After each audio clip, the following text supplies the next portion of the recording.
All right, so today we're going to be looking at Tuesday of Holy Week. Okay. And, unlike some of the other days in Holy Week Yeah.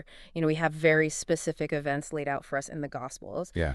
Tuesday's importance really lies more in kind of what it tells us about the building tension Uh-huh. and the underlying, spiritual themes That's kind of true. present throughout Holy Week. Yeah. And so our conversation today is really going to be focusing on understanding the unique character of this day, Okay. almost like stepping into the atmosphere of that particular moment Yeah. in the lead up to the crucifixion. Okay, so our aim is to kind of explore what makes this Tuesday significant Right. within the larger story of Jesus's final week.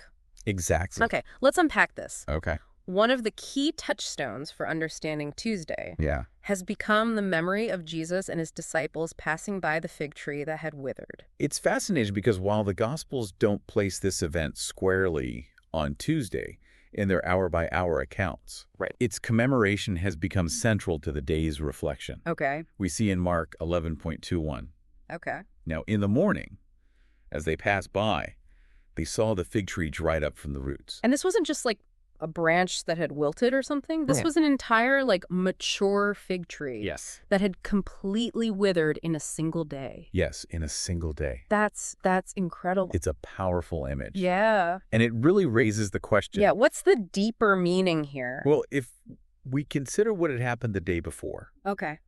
there's a strong connection. Okay. The understanding is that this withering of the fig tree illustrates God's rejection of hypocrisy. Okay. It speaks to the danger of outward appearances that don't match inner reality, Okay. of seeking human approval rather than God's. Okay, so the fig tree full of leaves but without fruit Right. becomes this vivid representation of someone who might appear to be religious or righteous on the surface, Right. but lacks genuine faith or good deeds. Yes. It mirrors the very things Jesus was challenging, Exactly. especially among the religious leaders of the time. Exactly. It's not just about the lack of fruit. Right. It's the deceptive appearance of fruitfulness. Right. And what's insightful here is to consider how often we might be tempted to present an image of ourselves that doesn't fully align with what's happening within our hearts.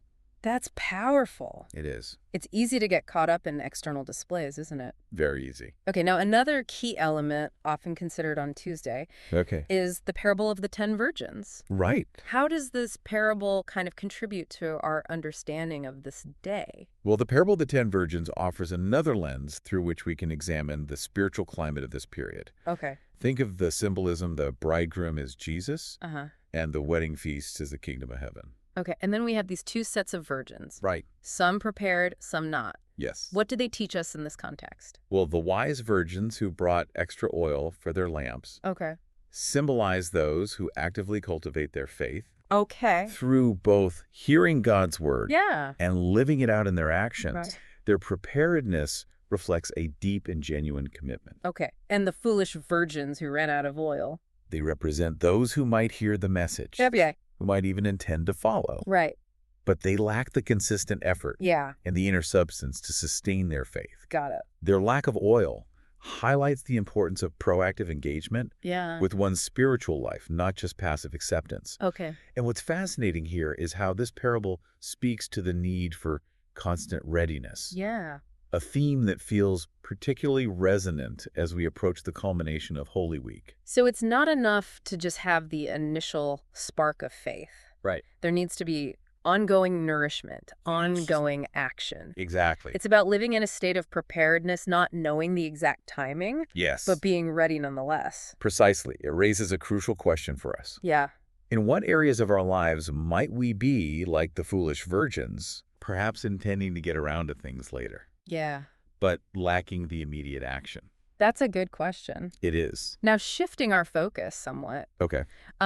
the accounts leading up to Passover also highlight the increasing opposition Jesus was facing. Right. What was the general mood, and what were the actions being taken against him around this time? Well, the atmosphere was definitely intensifying. Go ahead. Passover was drawing very near, Uh-huh.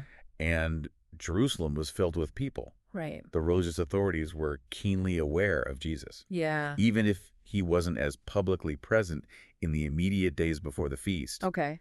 There was considerable debate amongst them Mhm. about whether he would even attend. And this wasn't just idle speculation. No. They felt threatened Right. by him and his growing influence. Absolutely. Their anxiety's been building, Yeah. particularly after the raising of Lazarus, Yeah. which many of them saw as the tipping point. Okay.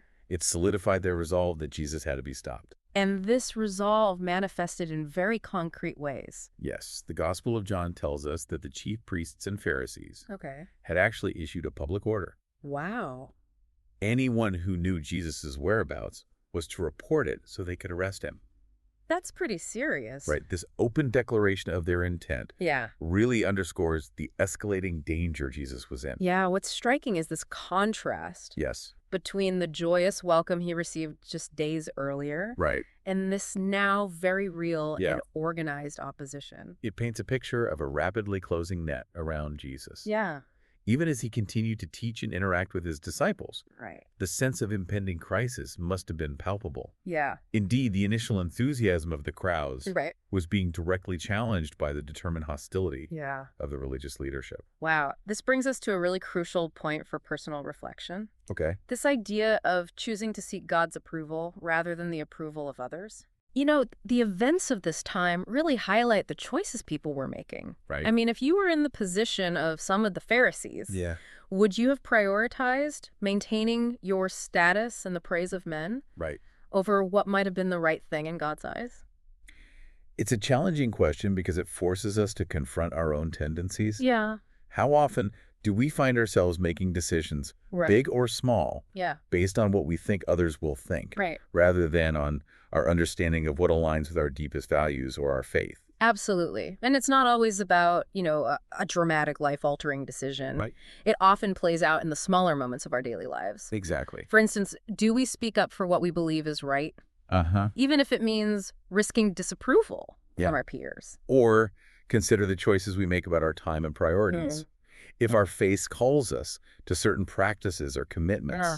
do we adhere to them even if they go against the prevailing cultural norms or expectations? And even in something as simple as expressing our beliefs, Yeah. is there a hesitation, Yeah. a fear of judgment Right. that holds us back from speaking openly about what's important to us? Exactly. These moments reveal where our true priorities lie. Yeah, they really do. It serves as a potent reminder It does. of the subtle but powerful ways in which Oh. the desire for human approval can sometimes overshadow our commitment to a deeper truth.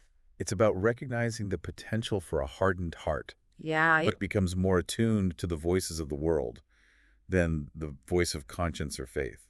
it's remarkable how these ancient narratives It is. continue to resonate with the challenges we face today. They do. You know, the themes we've been exploring on this Tuesday, Right. the importance of inner authenticity, Yes. the need for active and sustained faith, Yes. the pressures of external opinion versus inner conviction. Yes. These are timeless and deeply personal. Absolutely. Reflecting on Tuesday of Holy Week Yeah? provides an opportunity to really examine the alignment Right. between our inner lives and our outward actions. Uh-huh. Are we living in a way that reflects genuine commitment? Right. Or are there areas where the outward show doesn't quite match the inner reality? Exactly. And ultimately, whose approval are we striving for? That's the question. As we consider this Tuesday, Yes. we're left with these contrasting images. Right. The barren fig tree, outwardly impressive but ultimately fruitless, Yes. and the wise virgins whose inner preparedness allowed them to meet the bridegroom. That's right. It prompts a deep reflection on which of these resonates more with our own lives right now. It does. And perhaps the most important question is, Yeah. what might be one small step we could take Yes. toward cultivating greater authenticity Right. and a more deeply rooted faith in our own journey? That's a great question to ponder. I think so.